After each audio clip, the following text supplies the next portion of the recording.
The alphabet.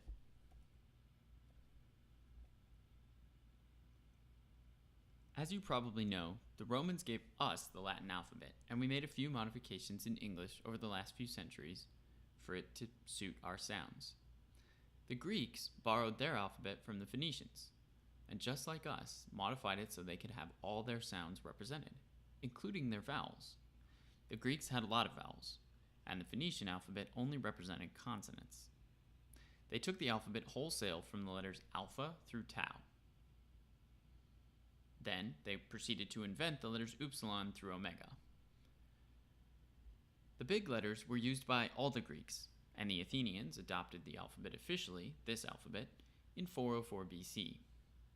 You can see that these big blocky capitals are pretty easy to inscribe in stone, while the smaller lowercase letters you may be more familiar with are better for pen and ink on parchment or papyrus. The smaller letters were invented by scribes in late antiquity and the Middle Ages. Not only were they easier to write with pen and paper rather than stone and chisel, they also required no more than 2 strokes of the pen, which saves a lot of time. So let's take a deeper dive and understand the sounds that the letters make and how they interact with each other. The sounds of the alphabet can be broken down into a few categories. In English, you're used to the category of consonant and vowel being enough. Unfortunately, that's not so in Greek, and we'll see why as we traverse through this. The better you know your alphabet, the more intelligible some of the complex notions in Greek will become. I'm particularly thinking of third declension nouns and the principal parts of most verbs. So we group them by kind. Some of these kinds will be familiar to you, like the vowels, all 7 of them. We also have a group called stops.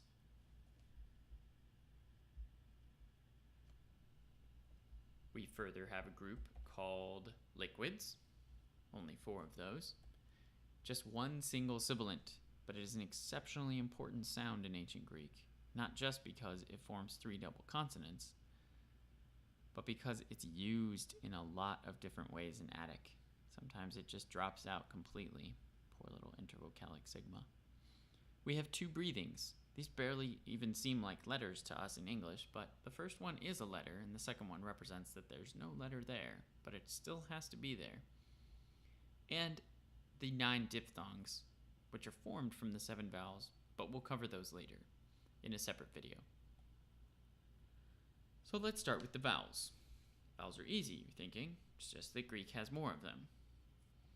Right? Alpha, the normal ah sound, can be long or short.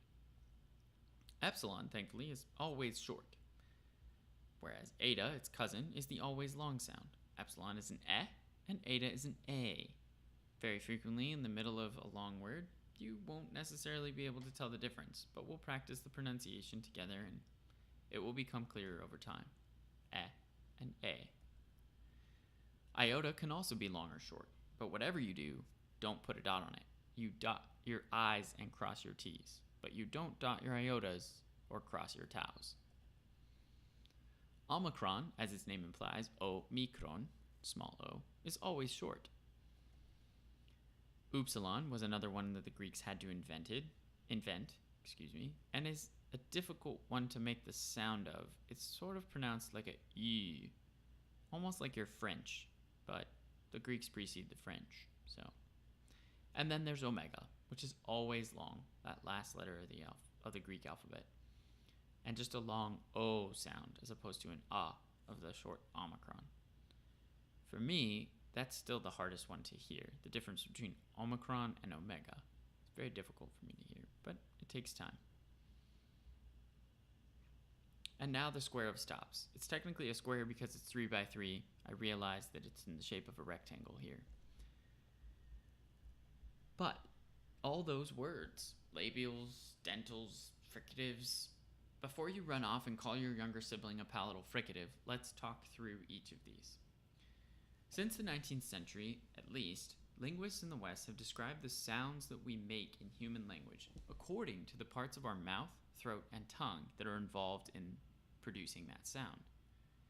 These technical terms use mostly Latin words to describe how the air moves from our lungs and out of our mouth, and the major places that it's stopped along the way or slowed down. These first letters are named stops because they do just that to the sound. They stop it. Unless you are going to produce a machine gun sound of P's and D's, you're only capable of creating one sound at a time. The sound dies shortly after it leaves your mouth. The left side of the chart describes the parts of your mouth that are involved in making the sounds. We either use the lips in labials, the teeth in dentals, or that hard part of our gums behind our teeth that we call the palate or the hard palate. The top row tells us what parts of the throat are involved or in what way the air moves. An unvoiced sound has no engagement of the vocal cords. That is to say, the vocal cords don't vibrate. A voiced sound vibrates the vocal cords, and a fricative sound slows the sound down, creating friction in the air, as it leaves our mouth, usually by shutting our mouth slightly and closing our teeth and hard palate down on the sound. You can easily tell the difference between an unvoiced and a voiced sound by holding your finger against your throat. And a voiced sound you will feel with your finger. The vocal cords vibrate as you make the sound. So let's try this. With pie, we have an unvoiced labial, a p sound. You take both your lips and you puff out. P. When you engage your vocal cords, put your finger on your throat, it's a b sound. B, as in beta. And when you resist it on the way out, it becomes a f, using your teeth and a little bit of your lips to resist it in making that fricative sound. That's not really how the ancient Greeks pronounced it, but we don't really have time to get into how they did pronounce it. An unvoiced dental is a t sound, where the air hits the back of your teeth as it leaves your mouth. That's fairly easy to hear, and then when you voice it, it just becomes a d sound. D, d. Feeling that finger on your throat. And a fricative as it leaves the mouth is a th sound, as in there and then. And with the palatals, we have the air hit the area behind our teeth, called the hard palate. That's k for kappa, voiced, g for gamma, and ch for chi.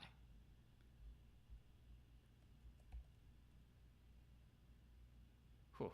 With the square of stops out of the way, we have their opposite cousins, the liquids. So called because they just flow. There's no limitation to the stopping of the sound except your friend being annoyed or you running out of air. I put them in the order mu, rho, lambda, and nu because they remind me of the word Merlin, and I can call them the magical consonants in order for you to easily have a mnemonic device to remember all four. Even though mu and nu are not technically liquids, we call them liquids for the sake of how they affect some later grammatical functions in Greek. So remember your Merlin, mu, rho, lambda, and nu, and you're good to go. Now, there's really only one sibilant, sigma. Big sigma, little sigma, which shows up in the middle of words and is called medial sigma. I sometimes think it looks like an onion with a gun attached to the top of it, so I call it the onion tank sigma.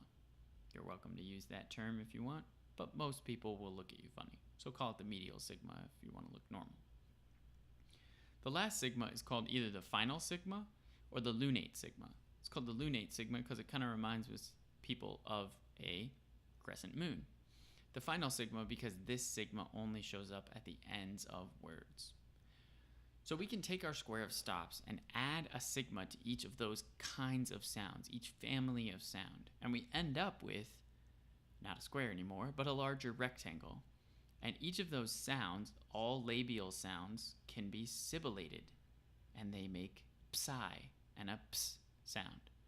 All dental sounds, tau, delta, and theta, can meet with a sigma and become a sigma themselves. So you'll never see a tau and a sigma sitting next to each other.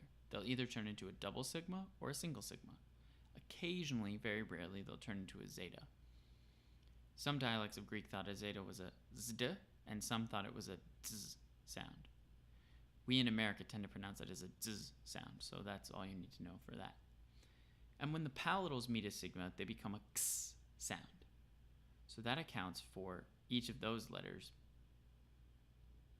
and why we call them double consonants, because they really are a palatal plus a sibilant, a dental plus a sibilant, or a labial plus a sibilant. And lastly, we have the breathing marks. Our letter H is represented in ancient Greek by what looks like a backwards apostrophe.